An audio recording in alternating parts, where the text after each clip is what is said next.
Hello दोस्तों, क्या Trump और एलन मस्क की दोस्ती में दरार आ चुकी है? जी हाँ, एक रिपोर्ट सामने आई है जिसमें बताया गया कि टेस्ला के अंदर लगभग 5% का नुकसान हो चुका है पिछले 1 से 1.5 महीने के अंदर। और जो मस्क हैं वो बड़े परेशान है इस चीज से। तो उन्होंने क्या किया, जो वो काम कर रहे थे डोनाल्ड ट्रंप के साथ मिलके department of government efficiency DOGE के अंदर, आपको पता ही होगा कि जब शुरुआत हुई थी इस ट्रंप एडमिनिस्ट्रेशन की तो उसमें 2 लोगों को उन्होंने जिम्मेदारी दी थी डॉज की। एक थे एलन मस्क और दूसरे थे विवेक रामास्वामी। उसके बाद क्या हुआ कि मस्क और रामास्वामी जो थे आपस में इनकी थोड़ी खास बनी नहीं, तो रामास्वामी ने रिजाइन कर दिया। उन्होंने बोला कि मैं ये नहीं करूंगा और वो बाद में गवर्नर बनने चले गए लुजियाना वगैरह के। बहरहाल इस टाइम जो एलन मस्क हैं उन्होंने रिजाइन दे दिया है डॉज से। हालांकि उन्होंने काफी सारे लोगों की जॉब खा ली, गवर्नमेंट की एफिशिएंसी बढ़ाई, इन्वेस्टमेंट कम कराई, यानी जो खर्चे थे कम कराए, जो प्रॉफिट थे बढ़वाए, लेकिन उनका ये करते करते उनका जो अपना बिजनेस है टेस्ला, वहां उनको भारी नुकसान हो गया। और आप देख ही रहे हो जो लोग शेयर मार्केट फॉलो करते हैं यूएस शेयर मार्केट को, कि टेस्ला के शेयर हर दिन लगभग गिर रहे हैं। इसके 2-3 रीजन है। एक खाली ये रीजन नहीं कि मस्क बिजी है, एक रिस्क है ट्रंप की टैरिफ पॉलिसी। आपको पता होगा कि सबसे ज्यादा मैन्युफैक्चरिंग जो करती है टेस्ला वो करती है चाइना के अंदर, और ये प्रॉब्लम इंडिया को भी है, इसीलिए आज तक टेस्ला इंडिया में नहीं आई है। अब ट्रंप चाहते हैं कि टैरिफ वॉर कर रहे हैं ट्रंप, आपको दिख ही रहा होगा चाइना से, कभी 145% लगा दिया, कभी 175% लगा दिया, बदले में चाइना भी लगा रही है। तो ट्रंप की जो पॉलिसी है उसकी सबसे ज्यादा नुकसान हो रहा है उसके खास दोस्त को, एलन मस्क को। अब मस्क कह रहा है यार मैंने तो इसको बनवाया भाई साहब को प्रेसिडेंट, ये तो मेरे ही पैसे खा रहा है यार। अब मस्त ने सोचा चलो एक काम करते हैं, हम मैन्युफैक्चरिंग ले जाएंगे इंडिया में, लेकिन इंडिया में दिक्कत कर दी। ट्रंप कह रहा है कि अगर एप्पल ने वहां पर बनाया तो 25% टैरिफ देना पड़ेगा। इसका मतलब अगर कल को टेस्ला भारत में मैन्युफैक्चरिंग प्लांट लगाता है तो उसको भी देना पड़ेगा टैरिफ। इससे तंग आगे एलन मस्क ने बोला भाई ऐसा करो, ये रही तुम्हारी नौकरी, बाहर में जाओ तुम। मैं यार दुनिया का सबसे रिचेस्ट पर्सन हूँ, घंटा भी फर्क पड़ता तुम्हारी जॉब से, राइट?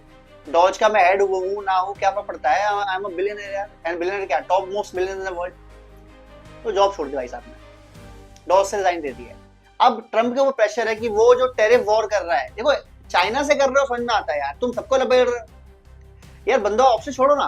अगर आप चाइना को पंगा चाहते हो लेना, ले लो। यूएस को पता है कि China is the biggest threat to the US, not Russia, क्योंकि रशिया के पास हथियार तो हैं बट पैसे नहीं है। और वॉर होती है पैसे से, हथियार से खाली वॉर नहीं होती है, पैसे से होती है, सपोर्ट। बाकी तो फिर सब चीजें है कि हथियार भी चाहिए, लोग भी चाहिए, लेकिन पहला चीज चाहिए वो है मनी। अगर पैसा ही नहीं होगा आपकी लड़ाई करने की संभावना ही। तो China second economy in the world है, लगभग 22 से 25 ट्रिलियन की इनकी इकोनॉमी है। जो यूएस है उसकी 35-40 के आसपास ट्रिलियन के आसपास इकोनॉमी है। तो चाइना जो है ना सेकेंड फास्टेस्ट है या सेकेंड इन द रेस है जो टेक ओवर कर सकता है। और लोग कह रहे हैं कि 2050 तक China will take over US as first economy in the world. अब यूएस को प्रॉब्लम है, यूएस चाहता है हर हाल में चाइना को उस 50 से पहुंचने से पहले एक वॉर में फंसाना, चाहे वो वॉर हो जाए ताइवान में, चाहे वॉर हो जाए इंडिया से। अगर इंडिया से होगा तो उनकी बल्ले बल्ले, क्यों? फर्स्ट चाइना भी हैंडल हो जाएगा और सेकंड इंडिया भी हैंडल हो जाएगा, क्योंकि देखो सारा कोई किसी का नहीं है। अगर इंडिया तरक्की करेगा तो आगे दिक्कत यूएस के लिए ही है, और यूएस के कहने पर इंडिया लड़ाई करे, इतने मूर्ख हम लोग है नहीं। चाइना चाहता है पाकिस्तान से इंडिया लड़ ले ताकि इंडिया की इकोनॉमी गिर जाए।